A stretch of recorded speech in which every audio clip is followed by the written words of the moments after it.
आज पाणीपाग जब कथा कह आज हूँ अगस्त 26 ओडिशा उपकूल को लगे घूर्णिबल क्षेत्र सक्रिय रही जहाँ उत्तर पश्चिम बंगोपसागर में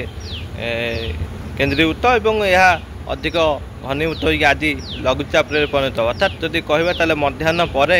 यार सक्रियता बढ़ी लघुचाप परिणत हो यार प्रभाव को जब कह लघुचाप दे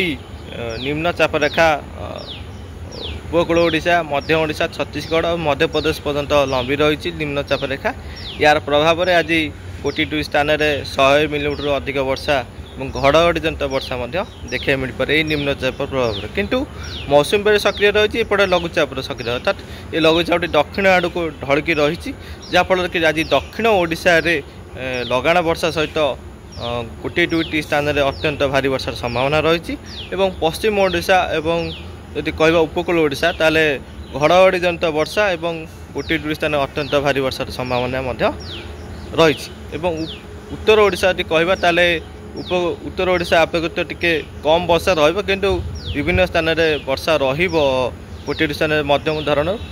प्रबल वर्षा संभावना जब कह आज मोटामोटी निम्न चाप रेखा मौसुमी बायु सक्रिय और लघुचाप आज घनीभूत हम जहाँफल कि आज उपकूल ओडिशा और दक्षिण ओडिशा पश्चिम ओडिशा आज व्यापक मात्रा वर्षा संभावना रही घड़घड़ी